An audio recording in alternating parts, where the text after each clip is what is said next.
menghadapi pencobaan anytime, kapanpun ada rema yang keluar dan siap untuk kita kalahkan musuh dan kita terus berjalan dalam kemenangan.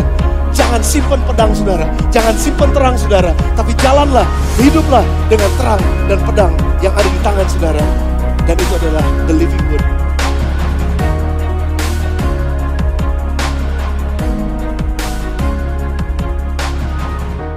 Amin. Saudaraku, firman Tuhan bisa disampaikan dengan cara yang dinamis dan kreatif. Dan pada pagi hari ini, saya ingin membawa saudara kepada sesuatu yang udah lama banget kita nggak lakukan, yaitu judul hari ini adalah obrolan keluarga. Berkenaan dengan bulan anak. Nah, namun sebelum kita nanti ngobrol sama beberapa teman-teman yang akan saya perkenalkan pada saudara, saya ingin baca terlebih dahulu dalam kitab Amsal pasal yang keempat, ayat yang pertama sampai dengan ayat yang kelima. Bicara tentang bagaimana sebagai keluarga kita harus hidup dan mendidik anak-anak kita dan sekaligus menjadi orang tua yang sesuai dengan firman Tuhan. Amsal pasal yang keempat, ayat yang pertama sampai dengan ayat yang kelima. Dengarkanlah hai anak-anak, didikan seorang ayah dan perhatikanlah supaya engkau beroleh pengertian. Karena aku memberikan ilmu yang baik kepadamu. Janganlah meninggalkan petunjukku. Karena ketika aku masih tinggal di rumah ayahku sebagai anak lemah dan sebagai anak tunggal bagi ibuku, aku diajari ayahku. Katanya kepadaku, biarlah hatimu memegang perkataanku dan berpeganglah pada petunjuk-petunjukku, maka engkau akan hidup. Ayat yang kelima, perolehlah hikmat dan perolehlah pengertian. Jangan lupa dan jangan menyimpang dari perkataan mulutku. Ada 4 poin yang saya ingin sampaikan pada saudara pada pagi hari ini dan ini akan kami bicarakan sama-sama di dalam obrolan keluarga pada pagi hari ini. Yang pertama saya mulai dengan ini, home is a place where everything starts. Rumah adalah tempat di mana segala sesuatu itu dimulai. Nah, saya bisa bicara banyak hal tentang hal ini, tetapi pada kenyataannya memang di sekolah sekarang, sudah di sekolah-sekolah nih, anak-anak, saya ngobrol sama Siska, saya ngobrol sama beberapa pendidik, God bless you. Saya ngobrol dengan beberapa pendidik, mereka katakan sekarang nih ada banyak anak-anak yang ngalamin stres luar biasa. Bahkan anak TK sekalipun datang ke sekolah teriak-teriak, nggak tahu kenapa. Lalu di Life Kid ngelihat ada anak-anak yang perilakunya tuh sepertinya overacting gitu dan mereka bisa dorongin temennya gitu, tiba-tiba lagi main terus bisa jadi kasar dan lain sebagainya. Dan ternyata kalau diselidikin mereka, para psikolog menyelidiki hal ini, mereka melihat ini bukan kesalahannya si anak sebetulnya, atau ini anak nih ada kurang-kurang atau apanya gitu, bukan. Tapi karena segala sesuatu dimulai dari rumah, rupanya pola didik di rumahnya yang salah. Dan itu terbukti secara psikis, secara psikologi, dan memang kejadian-kejadian hal seperti ini banyak banget. Saudara bisa bayangkan kalau ini terus berkembang sampai anak kita dewasa nanti, sampai anak-anak dewasa nanti, sampai mereka besar. Itu dimulai, pokoknya semua yang baik itu berasal dari rumah. Dan semua yang gak baik pun berasal dari rumah. Ya kalau itu anak gak dididik dengan benar, maka khususnya buat orang tua kita harus perhatikan ini. Kalau mereka gak dididik dengan benar, maka nih anak bisa menghasilkan sesuatu yang gak benar juga di masyarakat pada saat mereka nanti ada di masyarakat. Nah, kita menghendaki, GC Bethlehem menghendaki bahwa family is priority adalah value-nya kita. Keluarga adalah prioritas, adalah nilai kita, bahwa kita mesti jadi orang tua, mempersiapkan diri sebagai orang tua yang baik. Orang tua yang benar bisa mendidik anak dengan benar dan sekaligus anak-anak juga bisa mempercayai orang tuanya. Khotbah pagi ini atau cerita pagi ini bukannya buat hanya mereka yang punya anak. Mereka yang masih anak pun yang akan menikah nanti, yang belum menikah angkat tangan saudara. Menikah gak nanti? Oke, kalau saudara nanti menikah, saudara sudah dipersiapkan hari ini. Nah, saudara yang menikah dan punya anak, boleh angkat tangan saudara. Masih muda, pernikahan masih muda sekitar 10 tahun kira-kira. Boleh angkat tangan saudara. Ya, sekitar 10-15 tahun. Oke, terima kasih. Ini berguna buat saudara hari ini. Yang di atas saya nggak lihat tangan saudara, tapi anyway nggak apa-apa. Yang udah menikah lebih dari 10 tahun, boleh lambaikan tangan saudara. Yang udah punya cucu, lambaikan tangan saudara. Yang udah punya cucu. Oke, banyak juga. Artinya ini juga buat saudara. Ini juga nanti buat saudara. Untuk anak-anak saudara, ngajarin sama anak-anak saudara kalau mereka nggak dalam rumah Tuhan. Nah, saudara, ada 4 hal yang penting dari ayat-ayat ini. Saya dengan cepat mau katakan buat saudara. Yang pertama, orang tua adalah pendidik utama buat anak tersebut. Buat anaknya. Orang tua adalah pendidik utama. Firman Tuhan dengan jelas katakan, ayahku mendidik, ayahku mengajar, ayahku.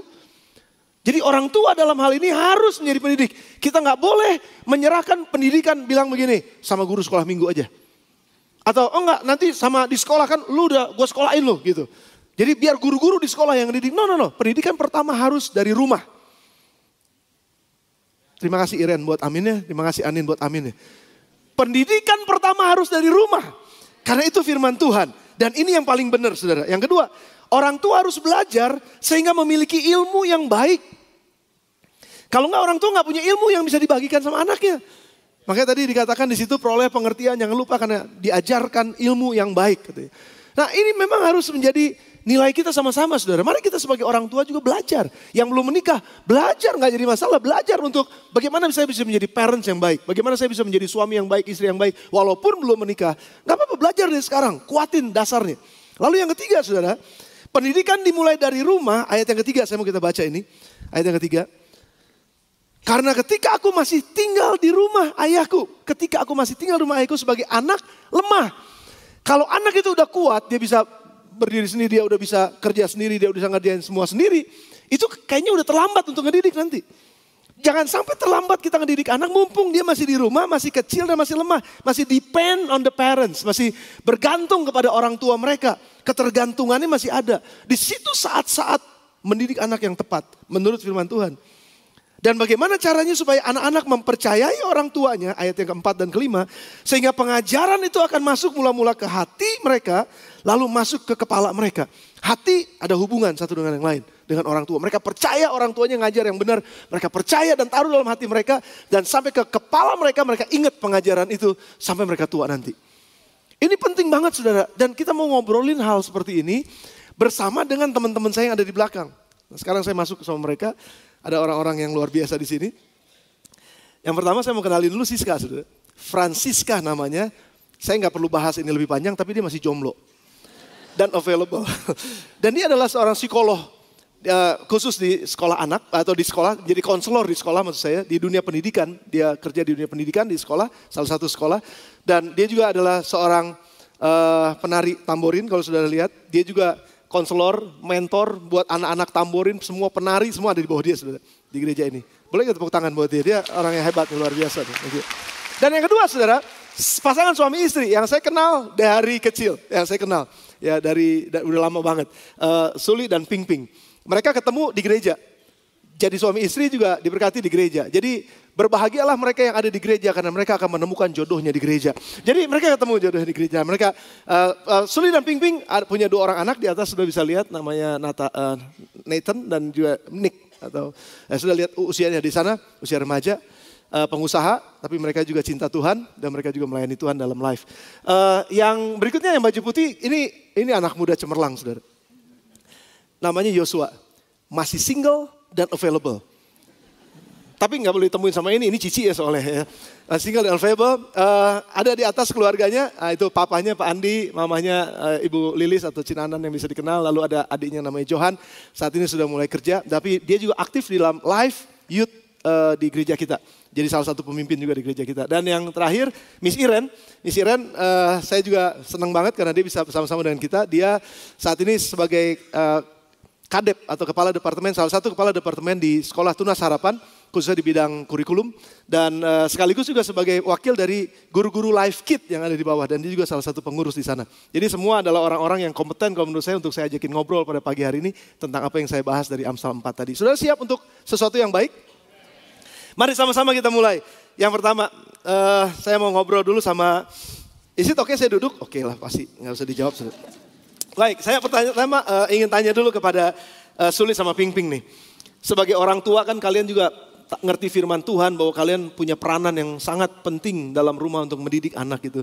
Nah, bagaimana pandangan kalian sekaligus mungkin pengalaman kalian ngedidik anak-anak gitu dan nilai-nilai apa yang kalian bisa bagikan sama anak-anak selama kalian ini, bisa ceritain nggak biar kita semua juga bisa dengar paling nggak teridentifikasi dengan pengalaman kalian. Silakan. So. Ya. Ya. Biasanya ladies first katanya, tapi yang ladies bilang pemimpin first gitu ya, silahkan. Nanti nggak ada yang mulai loh, saya silahkan mulai duluan. Okay. Dalam peran kami sebagai ayah dan ibu, perbedaan peran asa, asi, asuh. Nah dalam pengasuhan saya memang dari awal pencari nafkah, itu 80-90% pimping. Pulang dari kerja sore hari saya ikut terlibat, nah, tapi dalam asah, mengasah, mengajar, asih yaitu mengasihi, kami punya bobot sama. Dari awal kami sepakat bahwa ini harus sama. Ya. At all times. Pada segala waktu, duduk, bangun, tidur, luangin waktu bersama, semuanya sama. Dan dengan sengaja dilakukan supaya bukan sekedar saya menafkahi anak-anak, menyediakan fasilitas itu pas. Maksud saya bukan hanya sekedar menyediakan fasilitas, tapi yang terlebih adalah menyiapkan anak-anak siap menghadapi hidup atau mandiri. Itu yang tantangan yang menurut saya tuh first thing and matters gitu. Artinya bukan cuma sekedar nyediain fasilitas buat anak, betul, tapi mempersiapkan mereka untuk hidup. Nah itu poin saya. Tapi untuk mempersiapkan mereka mandiri menghadapi hidup ini, itu yang very good. Penting buat kami dengan cara kami mendidik, mengasah, mengingatkan, mengulang dan mengulang tanpa kenal lelah dan disengaja. Lewat apa? Lewat gaya hidup saya rasa yang dari kami bangun, saya harus sengaja tanda kutip sadar diri gitu. Sadar diri dari bangun tidur, saya biasanya olahraga. 4:30 saya olahraga, lalu pergi kerja sarapan, pimpin dengan anak sarapan lebih pagi karena saya masih keringatan. Lalu saya sarapan, pergi kerja, singkat cerita pulang kerja saya mandi. Setelah makan atau sebelum makan tergantung waktu yang ada, saya pasti berdoa. Kebetulan di rumah ada lantai 3-nya. Dan karena saya sadar saya berdoa dalam keadaan pulang kerja habis mandi, saya biasanya berjalan. Anak-anak saya selalu tahu ini jamnya papa berdoa. Mereka udah tahu. Mereka tahu bahwa ini jamnya papa berdoa dan bersatu teduh menjadi berdua dengan Tuhan. Dan mereka melihat itu yang biasanya berbicara kuat. Lalu malam Rabu kami ada suami istri berdoa lagi malam biasanya. Malam Minggu ajak mereka bersama-sama supaya terlatih meskipun awalnya tuh anak-anak lucu-lucu kalau berdoa. Tapi makin kesini makin besar, yang gede kan 1 SMA, yang kecil 2 SMP, udah makin mereka bisa mimpin. Jadi setiap minggu nuker yang mimpinnya.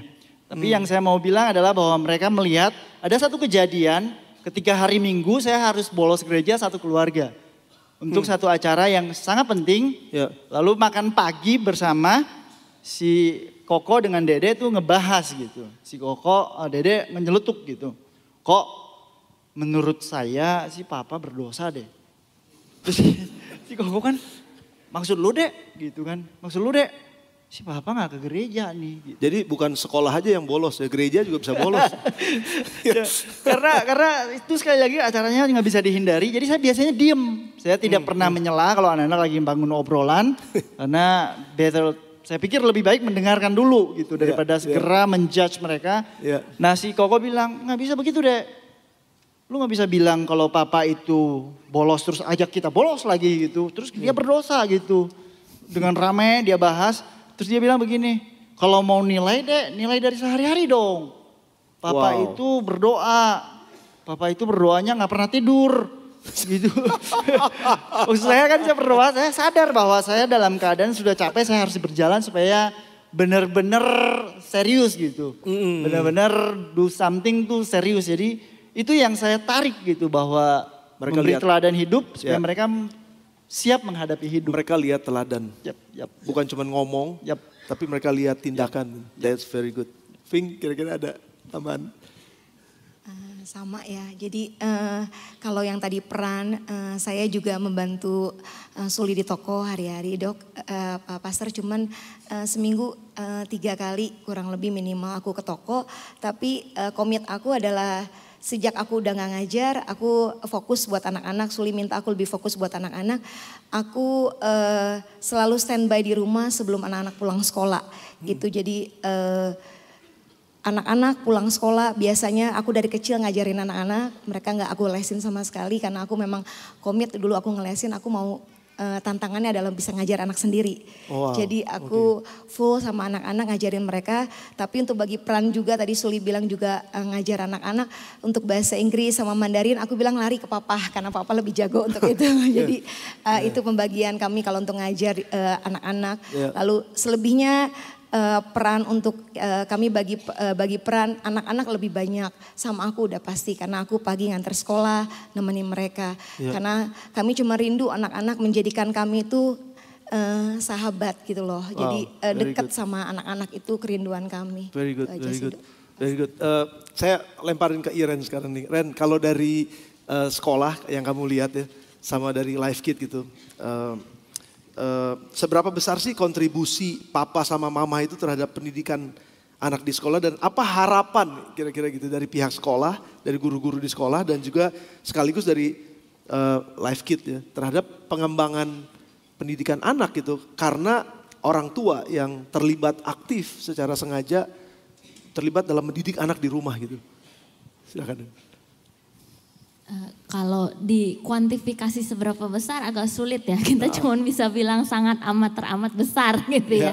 Tapi kalau kita lihat pada prakteknya gitu Pastor, memang keterlibatan orang tua dalam mendampingi anak-anaknya mendapatkan pendidikan itu memang tidak bisa dinafikan gitu. Itu sangat amat penting. Jadi baik pendidikan formal di sekolah ataupun pendidikan karakter secara alkitabiah di Life Kids gitu ya.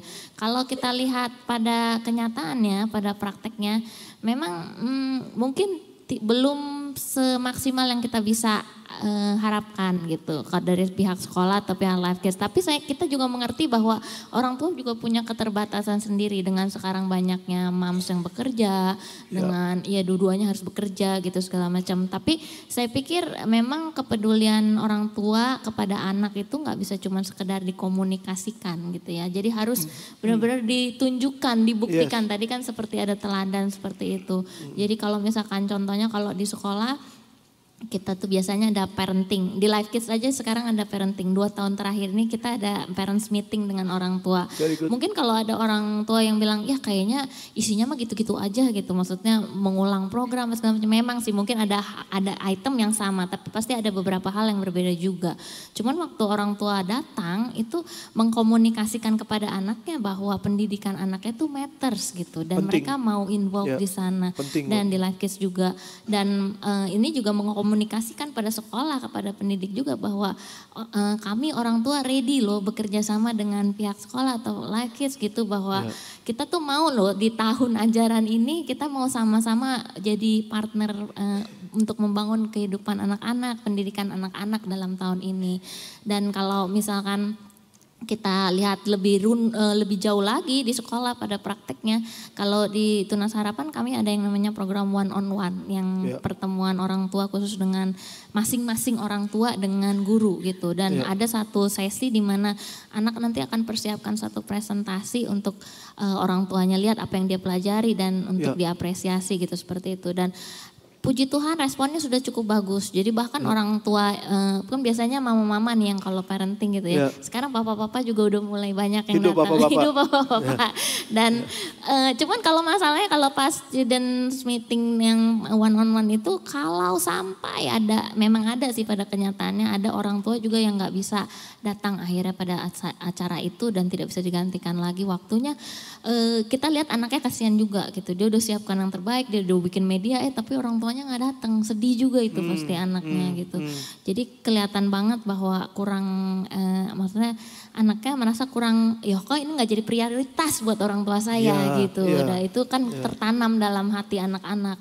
Dan kalau di Life Kids itu mungkin kami lebih mengharapkan juga orang tua lebih involved, dalam arti ya mungkin bisa ditanyakan nih kalau pulang Life Kids apa sih yang kalian pelajari, jadi ada obrolan itu yang parent talk dengan anak-anaknya gitu, untuk membuktikan juga bahwa memang kita mau sama-sama mendampingi kamu kok dalam pendidikan gitu. Termasuk dalam kerohanian. Betul, dalam hal spiritual, karakter juga. By the way, Miss Iren kan di sekolah Tunas Harapan kan? Ya itu penting. Baik. Itu penting. Baik, terima kasih. Saya mau tanya sama Yos karena nih sebagai seorang anak. Walaupun mungkin usia kamu udah bukan usia sekolah SD, SMP gitu ya, tapi kamu pernah ngalamin kan? Bagaimana menurut kamu tuh peranan orang tua itu dalam kehidupan kamu gitu? Ada papa, ada mama gitu, atau orang tua? Apa saja sih yang mereka lakukan yang membentuk, yang kamu rasa bahwa memang saya butuh banget dan semua anak-anak butuh orang tua nih perhatiin gitu. Pendidikan saya, kerohanian saya dan lain sebagainya. Gimana Yos, bisa cerita gak? Iya, jadi kalau sekarang kan memang kan kondisinya papa mama dua-duanya kerja sih ya. Tapi aku ingat banget sih waktu kecil dulu ada satu mungkin event di mana mama itu keluar kerja untuk ngurusin aku sama si Johan ade. Jadi, mama keluar kerja? Mama keluar kerja gitu. Jadi waktu ya mungkin hampir 15 tahun yang lalu gitu masih kita kecil-kecil, masih dua-duanya kerja juga. Tapi mama itu mungkin ngambil langkah iman kali dulu ya. Wow. Take out. Mama kamu ada di sini gak? Itu ada di situ. Boleh tepuk tangan gak buat mama ya? Itu langkah iman yang luar biasa itu. Nggak gampang itu. Kayak mungkin nggak, apalagi kalau mau dilihat sekarang kayaknya wah hebat banget sih ya untuk seorang yang tadinya mungkin mencari nafkahnya dari 2 jadi 1 untuk dia luangin waktu untuk ngurusin anak-anaknya gitu. Itu langkah iman yang luar biasa banget sih. Dan apalagi kan kita keluarganya 3 ganteng 1 cantik nih gitu kan. 3 cowok 1, misalnya cowoknya ada 3 dan wanitanya ada 1 gitu kan. Jadi kayak mama itu juga sangat berperan dalam ibaratnya care sama kita-kita nih. Karena kan biasanya kita kalau laki-laki tuh suka yang sedikit cuek gitu lah ya.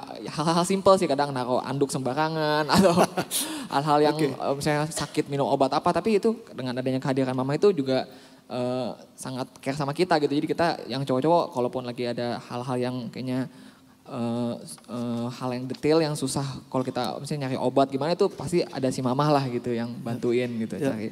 Dan kalau papa juga menurut aku benar-benar cerminan kepala keluarga banget sih gitu karena biasanya kita kalau dalam keluarga kalau ada keputusan-keputusan yang perlu diambil itu biasa dia bisa kasih hikmat gitulah buat kita gitu. Dan dia juga benar aku lihat juga mama juga maksudnya benar-benar menghormati gitu, menghargai sebagai suami itu sebagai kepala keluarga juga gitu. Jadi aku ngelihat mereka ideal parents lah istilahnya gitu Pak. Jadi kayak wah nanti kalau saya nanti jadi orang tua nih harus kayak gini juga nih gitu. Mau jadi teladan. Jadi teladan lagi gitu istilahnya. Betul, dan itu diturunkan ya. Dan itu namanya berkat keturunan. Kalau sebaliknya orang tua gak benar itu jadi kutuk keturunan sebenarnya. Karena anak akan ngikut orang tua kan. Pola-polanya segala macam diikutin gitu. Wow, that's very good, that's very good. Jadi menurut kamu memang perlu banget kan anak-anak itu dapat perhatian khusus dari orang tua dan juga waktu orang tua buat kalian gitu ya. Sebelum lari ke sana saya mau elaborate sedikit aja mungkin dari Suli atau Ping-Ping. Kira-kira ada pengalaman gak kalian memberikan sebuah nilai gitu sama anak-anak dan kalian memang sebagai orang tua ya peran kalian sebagai orang tua tuh memberikan satu nilai tersendiri buat anak-anak yang anak-anak itu tangkap sampai dengan hari ini. Kira-kira jadi contoh aja gitu. Dan setelah ini saya mau masuk ke Mas Siska nih. Kalau buat nilai, khususnya Suli sering mengatakan gitu ke anak-anak. Dari anak-anak kecil pas kita selalu bilang cowok itu tantangannya ada 3.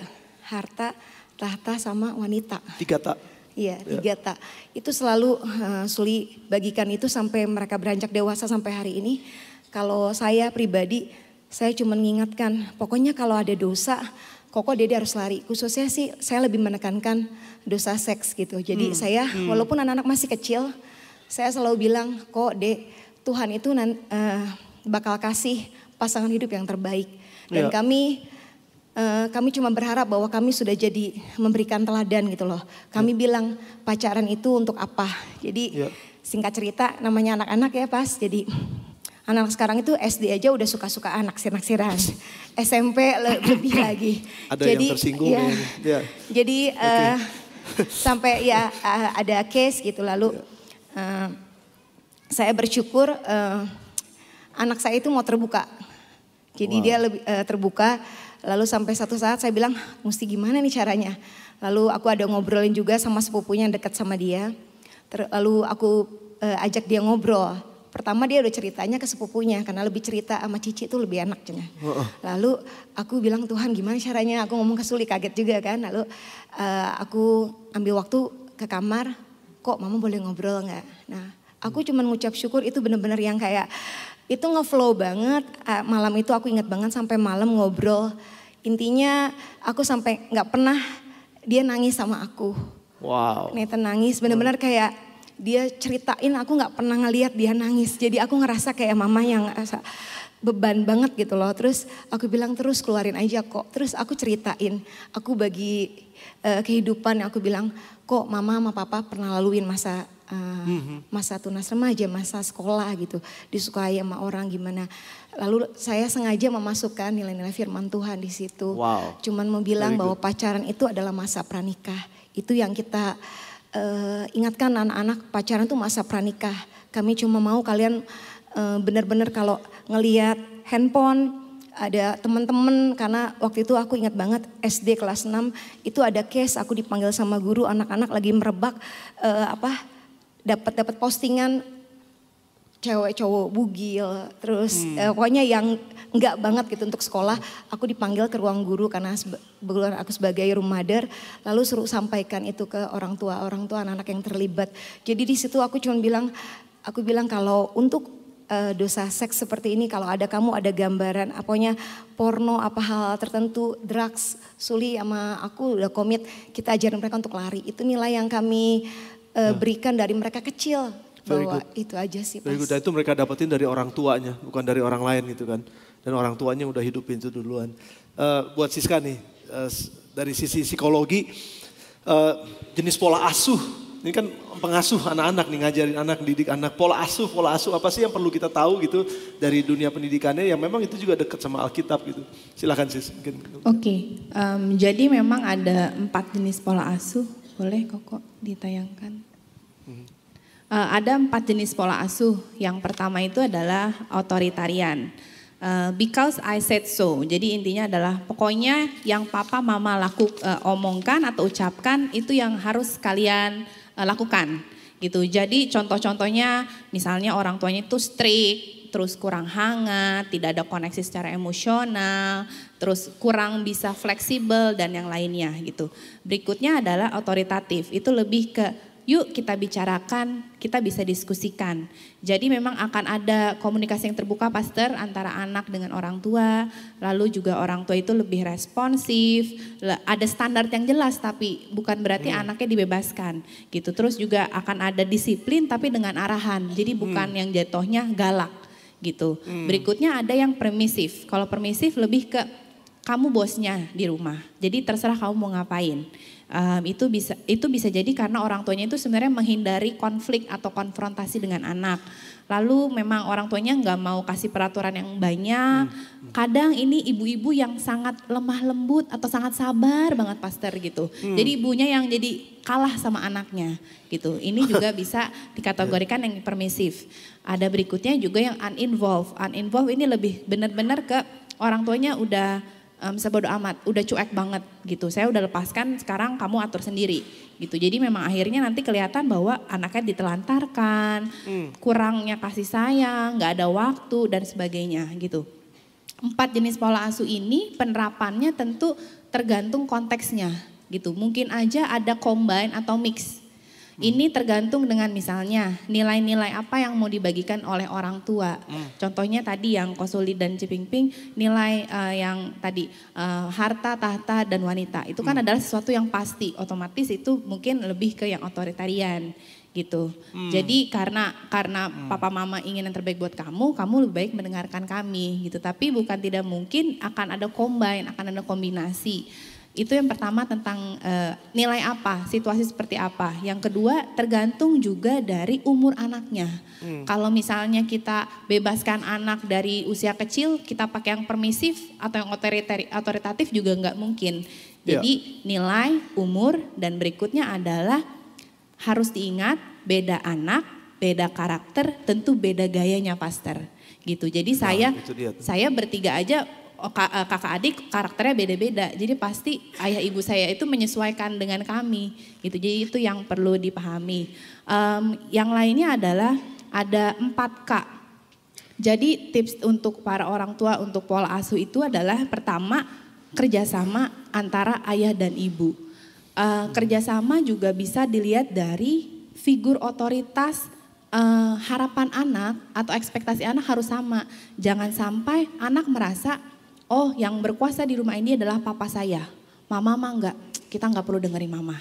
Gitu. Jadi otomatis figur otoritasnya berbeda. Padahal seharusnya karena ada kerjasama yang baik antara ayah dan ibu, anak akan melihat otoritas kita level papa sama mama itu sama di rumah. Gitu. Yang kedua adalah keterlibatan. Jadi bagaimana ayah dan ibu memiliki perannya masing-masing terlibat dalam kehidupan anak gitu, baik itu dari segi pengasuhan fisik, rohani, emosional dan yang lainnya.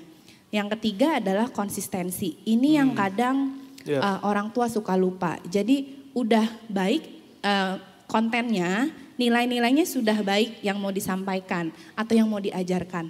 Tapi kurang konsisten.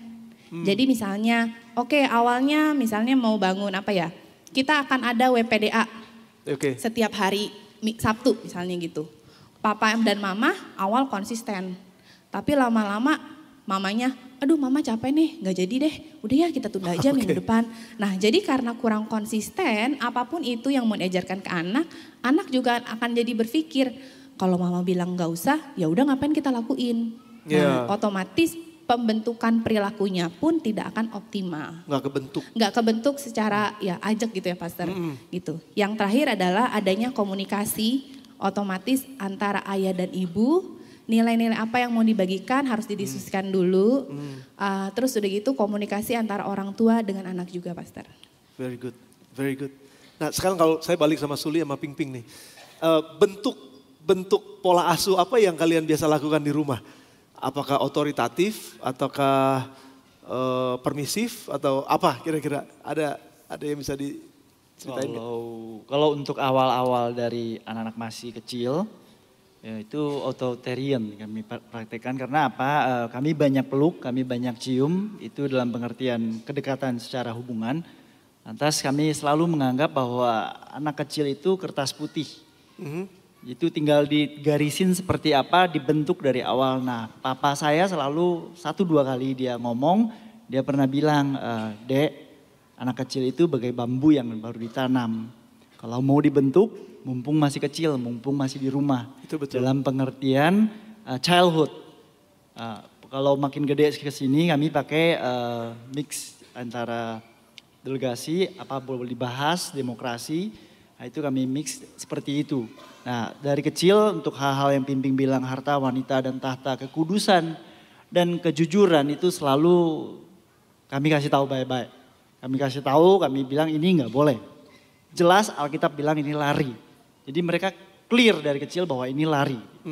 Pernah satu kejadian saya memang bawa anak-anak dengan Pimping berlibur ke hotel yang ada perjudian. Yang saya cari bukan judinya karena saya sama sekali nggak bisa judi.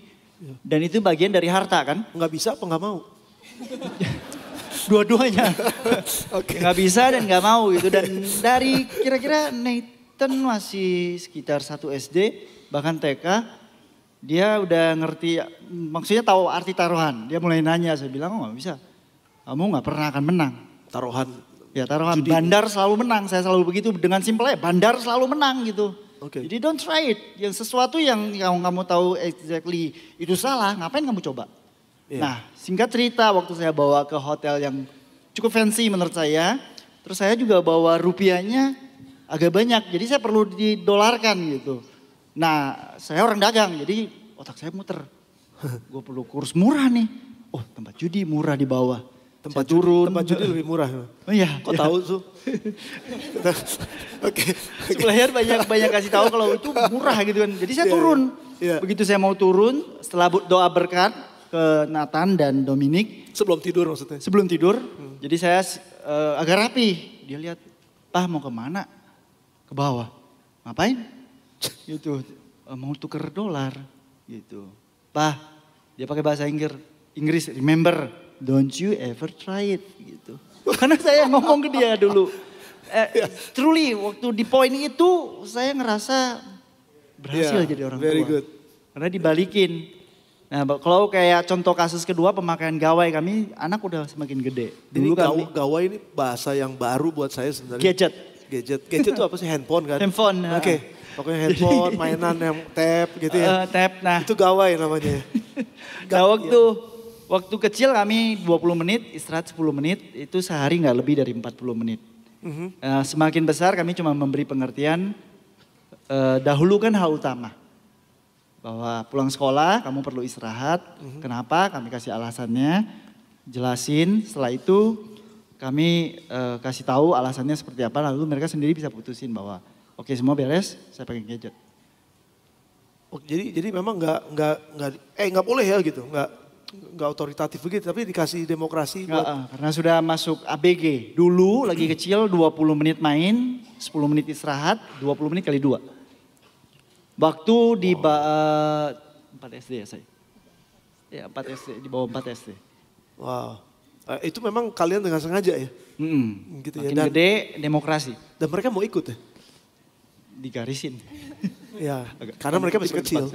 Kalau mereka udah gede kan udah susah ya. Nah kalau dari Siska sendiri, kira-kira dengan contoh yang kayak tadi nih ya, nanggapin cerita nih ya dari Ko Suli sama Cipingping, gimana sebaiknya penerapan jenis-jenis pola asuh ini yang lebih baik gitu, yang lebih pas buat kita semua. Gimana sih cara memainkan jenis-jenis ini, ada yang begini, ada yang begitu dan kira-kira. Otomatis yang pertama Pastor harus ada obrolan dulu antara mama dan papanya gitu, antara ayah dan ibu harus diobrolin. Untuk misalnya tadi, untuk nilai-nilai apa kita harus meminta anak memang mengikuti yang baiknya buat mereka gitu. Jadi kita akan pakai yang otoritarian. Tapi semakin anak berusia, semakin anak besar, semakin anak dewasa, otomatis yang tadinya otoritarian akan geser ke otoritatif. Karena kalau kita hanya memberikan peraturan, anak akan rebel. Saya sudah sering melihat di sekolah, kalau orang tuanya itu yang tipikal cuman nyuruh, anak akan memberontak dan saya nggak mau dengerin, buat apa gitu. Tapi kalau misalnya kita membuat kesepakatan, kita membuat agreement, jadi masuknya ke otoritatif, anak akan merasa didengar. Jadi contohnya pemakaian gadget ini juga yang selalu saya sampaikan ke orang tua di sekolah. Bapak ibu kalau bingung anaknya udah mulai kecanduan, coba obrolin. Bikin peraturan di rumah di kertas. Tanya anaknya, kamu mau main berapa lama 1 jam? Berapa lama setiap hari? Di waktu kapan saja. Jadi anaknya nentuin, oke, pulang sekolah aku main dulu, terus aku mandi, belajar, aku main lagi. Tapi tetap orang tua akan ada kontrol berapa lama mainnya. Gak mungkin 1 jam 2 jam diterus paretin gitu. Jadi dengan begitu anak akan merasa didengar dan dia pun lebih rela untuk melakukannya Pastor. Daripada dipaksa. Itu hanya contoh kecil mengenai penggunaan gadget. Kita bisa banyak banget aplikasinya. Jadi memang semakin anak beranjak dewasa, saya setuju dengan Cipingping dan Ko Suli, usia pre-teen aja lah Pastor. Kelas 4, kelas 5, kelas 6 ke atas. Itu kita kayaknya sudah harus geser dari otoritarian ke otoritatif supaya anak lebih mengerti kondisinya. Gitu. Jadi mereka nggak ngerasa ketekan juga gitu, karena mereka juga udah punya kehendak soalnya kan. Karena mereka ingin didengar suaranya Pastor, kuncinya itu. Ya, very good. Thank you. Ini gold ini buat kita. Nah, kalau saya balik sama anak, Just kira-kira kamu punya pengalaman apa yang bisa diceritain gitu? Dengan pola asuh, apa yang kamu rasain orang tua kamu tuh dulu ngedidik kamu gitu. Dan kira-kira kalau menurut kamu pas gak itu buat kamu gitu? Ada pengalaman? Ini nggak tahu sih ya, dulu si papi si mami dulu belajar ginian atau enggak gitu. Tapi kalau saya sih mengucap syukur, tahu juga ada yang beginian gitu ya. Karena kalau tadi aku dengerin penjelasan Siska itu memang mungkin part-partnya aku udah pernah rasain gitu ya.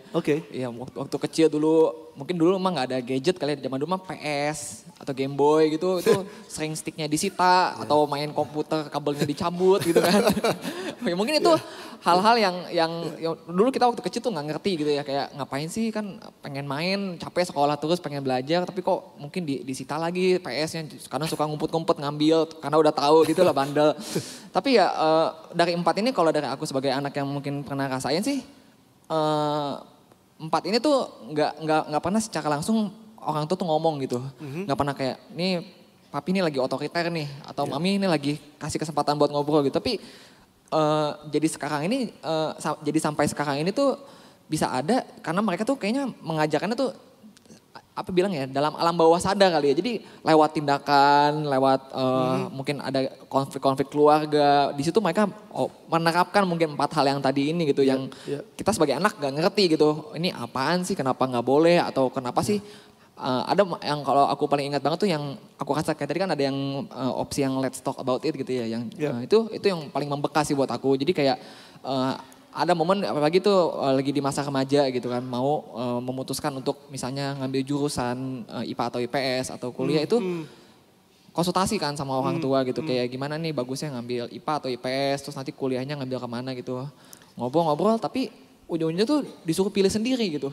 Oke. Disuruh pilih sendiri gitu. Sebenarnya bingung sih karena waktu itu mikirnya masih kecil ya udahlah mau mungkin peralihan kan biasa disuruh apa kita kan anak ikut aja gitu ya. Misalnya karena kita tahu nih orang tua pasti tahu yang terbaik begitu. Tapi ada momen di sana itu ya udah kamu pilih sendiri aja mau IPA atau IPS. Wah, bingung juga gitu kan. Itu momen yang menentukan banget mungkin itu ya. Titik balik. Itu titik balik kali ya.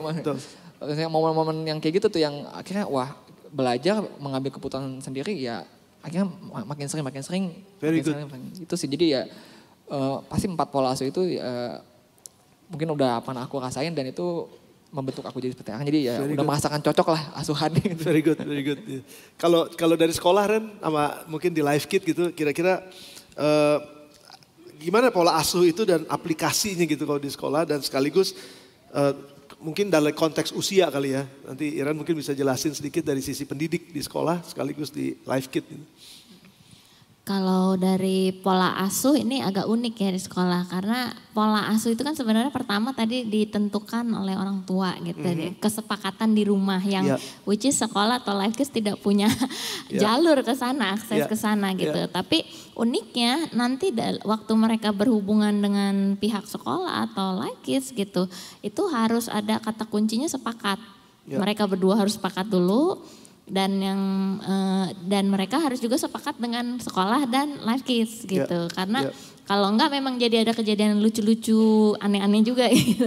Jadi contohnya kayak misalkan di sekolah ini orang memang usia dini ya, dia masuk mungkin hari pertama juga di Life Kids atau hari pertama di sekolah anak-anak mungkin agak takut atau gimana dengan lingkungan yang baru, terus mungkin ada yang nangis apa itu biasa banget dan guru-guru tuh udah lihat itu tuh udah biasa banget dan kita yakin juga setelah adaptasi beberapa waktu mereka akan bisa enjoy sendiri akhirnya gitu. Cuman ada orang tua yang satu membiarkan anaknya nggak apa-apa biar dia coba tapi orang misalkan bapaknya nggak tega lihat anaknya nggak bisa mesti ditemenin terus, nah itu aja udah nggak sepakat apalagi sekolah bikin aturan misalkan 3 hari boleh ditemenin atau nanti setelahnya, nah itu aja udah susah tarik ulurnya jadinya. Terus kalau misalkan kata kedua yang mungkin perlu diingat oleh orang tua selain sepakat juga konsisten.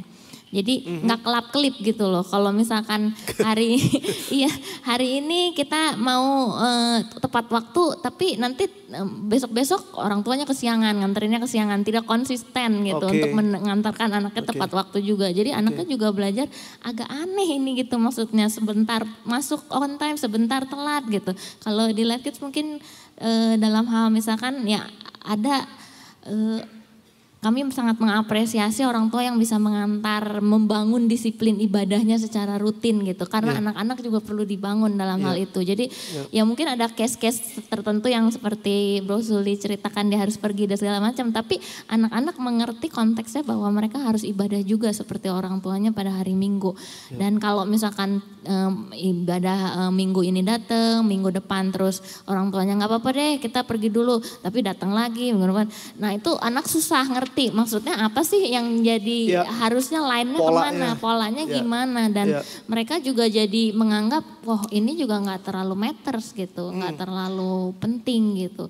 Dan kalau misalkan dengan kaitannya dengan sekolah juga mungkin ada peraturan-peraturan sekolah yang memang mungkin di rumah tidak biasa melakukan seperti itu. Tapi kalau sudah di sekolah digariskan sepertinya kita harus cari kesepakatan. Contohnya kalau misalkan sekolah bilang dilarang mengantarkan benda-benda yang tertinggal gitu. Contohnya tugas gitu, buku ketinggalan, topi ketinggalan. Karena anak-anak kan sudah harus mulai belajar menyiapkan semua perlengkapan mereka sendiri. Kalau yang masih kecil seperti Pastor bilang, ya itu memang perlu keterlibatan, pendampingan dulu, anak-anak dilatih dulu sehingga mereka bisa melakukannya.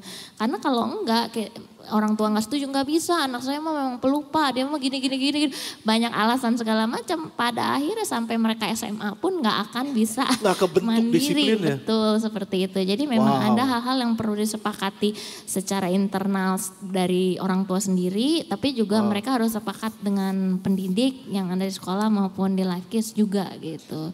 Dan dilakukan dengan konsisten, saya pikir itu akan baru berdampak benar. Ini seru juga nih karena saya pernah ngalamin sebenarnya karena anak-anak sekolah di TH, rumah kami cuma ngegelolong 5 menit dari rumah ke TH. Jadi anak-anak pernah kejadian kayak begitu, nelponin saya atau mamahnya, ketinggalan ini tolong. Nah, kebetulan Epi juga kerjanya di TH di Pesalu kan, jadi Oh ya udah sekalian aja dibawain gitu. Rupanya itu nggak akan membentuk karakter anak rupanya. Iya, Pastor. Makanya mulai tahun ajaran yang depan ini nggak diizinkan. Satpam juga udah diinformasikan supaya tidak menerima titipan-titipan itu selain obat dan makanan. Supaya ya anak-anak kita juga bisa lebih mandiri gitu. Iya, artinya memang kita ngebentuk mereka untuk ngerasain. Betul. Kalau mereka salah. Konsekuensinya ada. Dan tanggung jawab. Walaupun itu menyakitkan gitu. Iya. Saya nggak tega tapi gimana Ren? Nah ya itu memang harus dicari kesepakatan. Artinya orang tua harus belajar tega. Dan satu hal yang memang saya pelajari, kepemimpinan itu memang harus tega. Kalau nggak tega anaknya nggak akan kebentuk. Silakan nambahin sebanyak-banyaknya. Betul, ada saatnya di mana orang tua harus berusaha memperlihatkan ketegasan, Pastor. Gitu. Jadi selain tega, kita juga harus tegas. Karena kalau enggak, anaknya enggak akan terbentuk sesuai dengan jalurnya dengan baik. Gitu. Jadi ibaratnya mengasuh itu juga kita main tarik ulur. Kapan kita harus tegas, kapan kita harus jadi teman, kapan kita harus jadi orang tua yang ada figur otoritasnya gitu. Dan kalau menanggapi cerita Yos, orang tua saya juga nggak belajar Pastor teori-teori seperti ini gitu. Tapi saya yakin namanya pola asuh itu ada sistem trial and error. Dicoba sekali nggak bisa, kita coba yang lain. Oh yang ini berhasil di anak yang ini nggak berhasil. Gitu. Jadi sebagai orang tua itu sebenarnya udah pekerjaan yang paling mulia bahwa belajar terus seumur hidup. Dari anaknya bayi sampai anaknya dewasa gitu, itu selalu akan ada trial and error gitu Pastor. Saya suka sama perkataannya Siska bahwa orang tua itu pekerjaan yang mulia karena lebih hebat dari gembala sidang. Karena tapi gembala sidang kan juga orang tua Pastor. Justru itu, nggak maksud saya gini, karena orang tua pun akan jadi gembala untuk sidang di rumahnya. Gembala sidang rumah maksudnya. Iya kan? Itu kan gembala sidang, tapi dia juga sebagai seorang guru di rumahnya. Dia juga sebagai seorang teman di rumahnya. Dia juga sebagai seorang kadang-kadang pembantu di rumahnya. Orang tua jadi pembantu juga loh, karena anak-anak kan harus dimandiin waktu masih kecil kan. Tapi itu mulia memang benar. Boleh gak tepuk tangan buat orang tua yang ada di tempat ini? Oke ya. Hebat, top.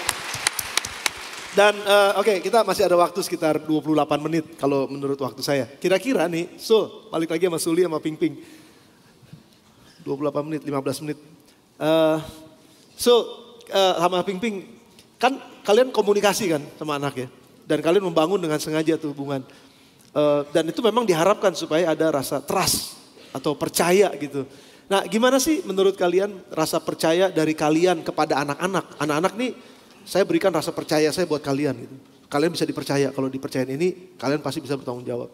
Nah gimana kalian ngebangun itu dengan komunikasi kalian gitu. Dan mereka juga bisa percaya sama kalian. Bahwa kalian tuh dapat dipercaya gitu. Gimana kira-kira? Mengenai rasa percaya ini perlu dibangun dengan hubungan yang kami buat dengan sengaja. Jadi dari kecil contoh-contoh yang simple. Anak-anak waktu masih kecil kita ada istilah spend time. Jadi selalu habis makan malam kami selalu anak-anak ke kamar, ke ranjang kami. Lalu saya ajak anak-anak kita peluk-pelukan sengaja. Itu di SD senang banget, apalagi Dominik itu paling dia anaknya intim tipenya. Dia suka banget dipeluk, kami cium gitu pipinya. Terus kita di ranjang bisa ngeflow aja berapa lama. Situ ngobrol, kita nanya mereka sekolah seperti apa. Biasa masih SD kan apa juga diceritakan. Jadi yang tadi Siska ngomong, kadang kita ada hal tertentu anak-anak itu ngomong, kita kadang udah capek. Tapi kita belajar untuk mendengarkan. Padahal gak terlalu penting-penting amat sih. Mereka ngomong apa. Iya betul, jadi itu spend time kita di ranjang. Lalu kita biasa makan bareng selalu tiap malam kita selalu usahakan kecuali Suli atau saya harus pergi ya antara salah satu pasti ada tapi kalau memang dua-duanya nggak ada ya tapi kami usahakan selalu makan malam berempat. Itu komit kami karena di situ kami bisa ngobrol bareng sama anak-anak. Jadi selalu kita karena udah makin gede pengennya cepet-cepet aja tuh anak-anak kan main gadget. Lalu kita ajar 5 menit duduk. Pokoknya duduk dulu 5 menit baru boleh keluar gitu, bawa piring gitu selalu. Jadi itu yang kita ajarin. Jadi hubungan ini kami sengaja bangun dari mereka kecil. Dan itu udah kebentuk ya sampai hari ini. Iya. Dan mereka bisa nikmatin itu gitu. Iya. Wow, itu seru loh, seru banget itu. Kalau Yos, kira-kira ada pengalaman nggak gimana? Kamu tuh sama papa mama gitu di tengah-tengah kesibukan dulu sekolah kuliah gitu ya. Kamu juga kan enjoy sama gamenya kamu gitu. Terus gimana kamu bisa bangun hubungan sama papa mama sehingga bisa terbangun rasa percaya sama mereka gitu? Iya, pasti kan tiap keluarga itu punya musim-musim yang berbeda gitu lah ya. Very wise. Iya. Apalagi sekarang kondisi kan papa mama kerja di Bogor. Aku juga kerja di Jakarta. Adek kuliah di Bandung. Jadi udah mencah-mencah semua gitu lah. Jadi ya kalau dari aku pribadi sih aku pahamin gitu gimana sih pola keluarga gitu. Misalnya aku kan setiap minggu pulang terus perhatiin gitu si papa mama itu selalu bangunnya pagi misalnya sebelum mereka beraktivitas. Jadi kalau misalnya aku lagi pulang ke Bogor gitu kan kalau misalnya weekend ada aktivitas lain selalu ngusahain bangun pagi gitu. Nyempetin waktu ya mungkin 1-2 jam doang mungkin duduk ya ngomong bercanda-bercanda atau apa gitu untuk hadir aja gitu ngeluangin waktu lah khusus buat keluarga gitu ya dan tentunya ya nggak mungkirin lah ya perkembangan sosial media teknologi gitu tapi ya kita pakai itu mungkin sebagai malah bukannya jadi batu sandungannya kita tapi jadiin kekuatannya kita jadi ya dengan adanya WhatsApp atau dengan misalnya Instagram kita ya komunikasi aja di situ gitu jadi justru bisa lebih cepat dong istilahnya kalau lagi ada butuh apa atau lagi ngabarin atau mungkin sekedar berbagi hal-hal yang baik itu bisa langsung lewat grup itu gitu. Jadi teknologi itu juga jadinya kita nggak lihat itu sebagai batu sandungan tapi sebagai kekuatan kita untuk bisa makin connect sama keluarga justru gitu sih. Oh, di tengah-tengah kesibukan. Di tengah-tengah kesibukan. Tapi kamu ngerasain memang penting dong bahwa ada hubungan sama orang tua itu tetap keep in touch sama orang tua gitu. Betul. Dan itu setuju banget ngebangun. Ya, very good. Kalau dari Iren sendiri di pihak sekolah atau guru nih bagaimana pandangannya Iren terhadap hubungan orang tua sama anak dari kepercayaan yang mereka bangun satu sama lain dan pengaruhnya terhadap proses belajar mengajar itu penting. Iya. Kalau proses membangun trustnya itu kan di sekolah atau di life kids nggak akan terlihat ya karena itu proses yang starts from home gitu. Tapi apa yang di rumah itu terproyeksikan dengan apa yang terjadi di sekolah ataupun di life kids gitu. Memang kelihatan banget anak-anak yang memang supportnya bagus dari orang tua, punya hubungan yang baik dengan orang tua, mereka rata-rata tidak terlalu bermasalah di secara akademik atau secara perilaku gitu. Tapi kalaupun ada masalah dari perilaku atau akademik mereka pun orang tuanya juga bisa meyakinkan anaknya bahwa they can be better gitu dan mereka nggak sendiri dalam go through masalahnya gitu dalam melalui masalahnya mereka nggak sendiri gitu. Nah yang jadi isu memang trust itu. Isu trustnya ada nggak masalahnya gitu. Ada kejadian juga di sekolah. Ini ada anak yang tadi pola asuhnya terlalu permisif di masa usia dininya gitu, di usia-usia TK gitu. Terserah mau belajar apa, mau ceritanya eksplorasi kata orang tuanya alasannya gitu. Tapi kurang terarah. Begitu udah masuk usia SD, kan dia mau mesti masuk SD memang gitu. Begitu masuk SD, orang tuanya kebingungan karena anaknya sama sekali huruf kebalik-balik gitu. Karena memang gak sengaja intensional belajar juga di usia dini gitu. Dan anaknya jadi gak pede masuk ke SD gitu. Bahkan anaknya bilang nggak apa-apa aku ngulang aja di TKB dulu katanya gitu. Tapi orang tuanya ngerasa nggak bisa ini waktunya kamu ke SD gitu. Orang tuanya bilang saya akan temenin kamu, ajarin kamu gini-gini. Tapi anaknya tetap pas ditanya finalnya enggak saya mau ke TK aja. Berarti kan maksudnya trust dia kepada orang tua untuk mendampingi dia belum sebesar itu gitu. Karena memang nanti yang menghadapi itu kan anaknya kalau di sekolah ya. Anaknya yang akan menghadapi pelajaran yang kesulitan dengan teman-teman pergaulan. Jadi memang perlu dibangun trust yang besar antara anak dan orang tua supaya anak bisa pede untuk menghadapi semua yang akan mereka lalui gitu di dunia pendidikan. Dan kalau misalkan kita tanya, kemarin saya sempat tanya di sosialisasi medsos ke anak-anak gitu, bagaimana menggunakan medsos yang baik. Saya coba tanya sejauh mana sih kalian percaya sama orang tuanya?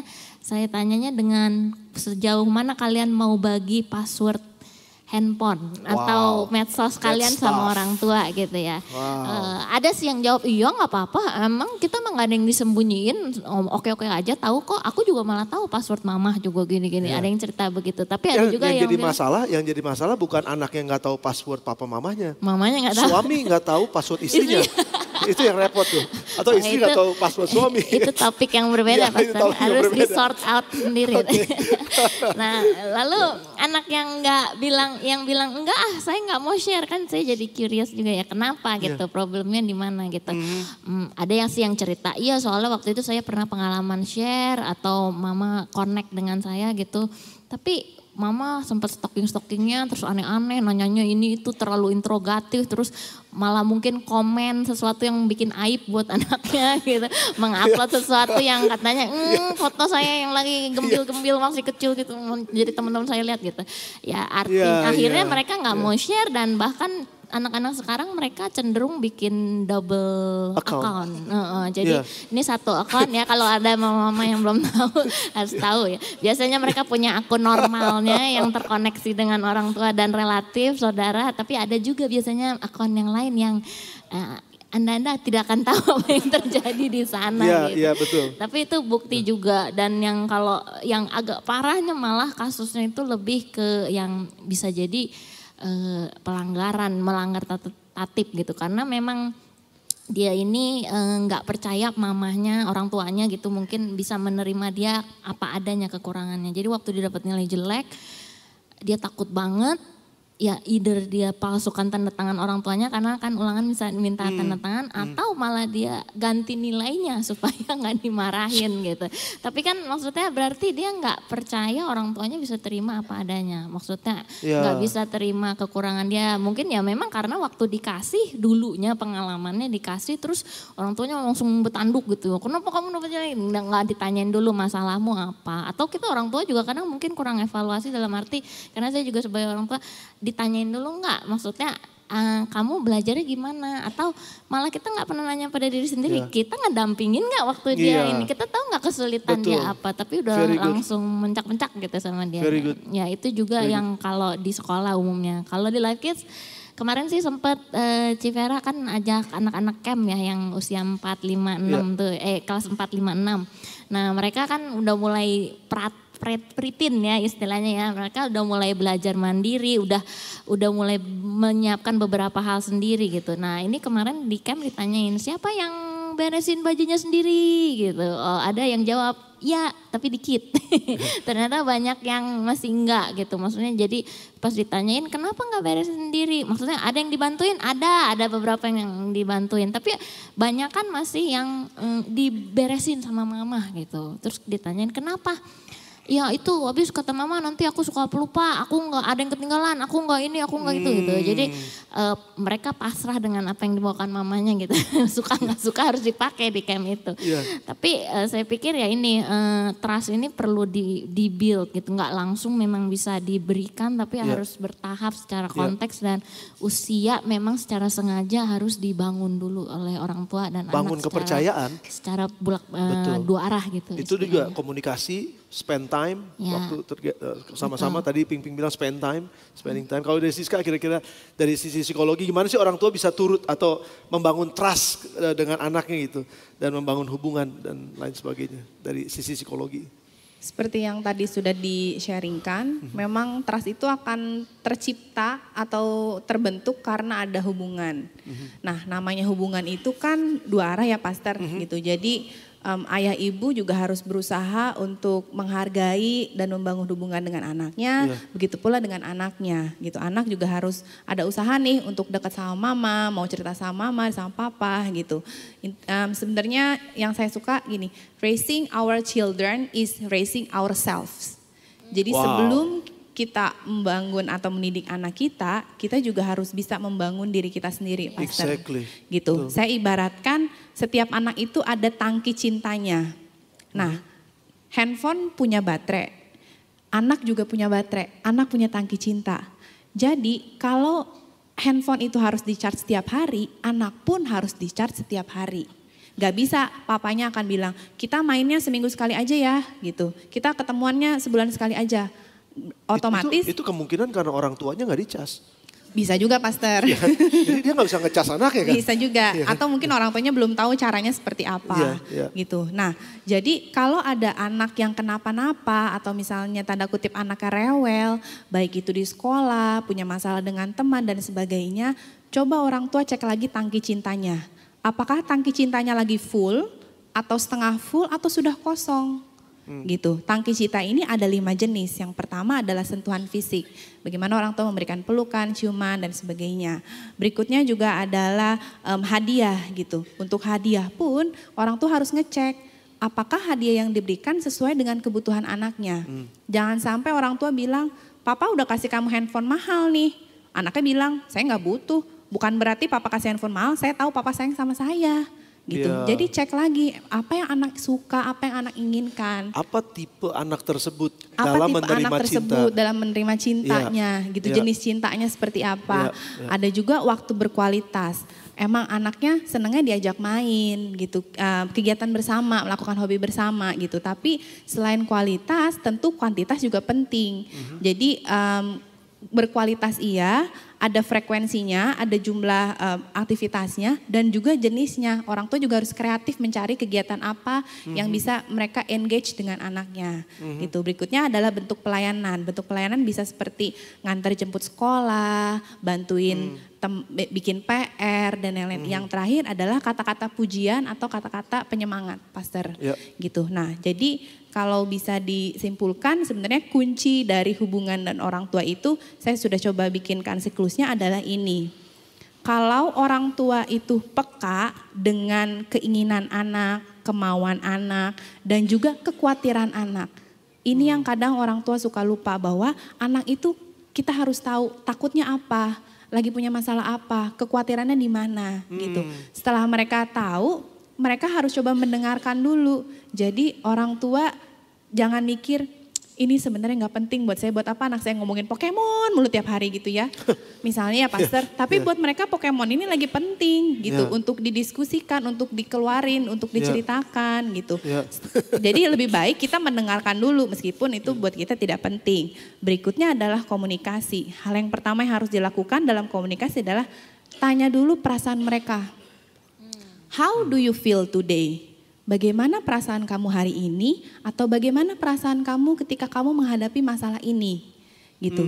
Jadi kita harus mengajarkan anak untuk mengenali perasaan mereka dan kita juga harus menghargai perasaan mereka. Jangan sampai kita langsung ngejudge, kita langsung pikir kamu tuh kenapa sih marah-marah mulu, teriak-teriak mulu di rumah. Misalnya ya Pastor, sebenarnya emosinya bukan marah tapi frustrasi.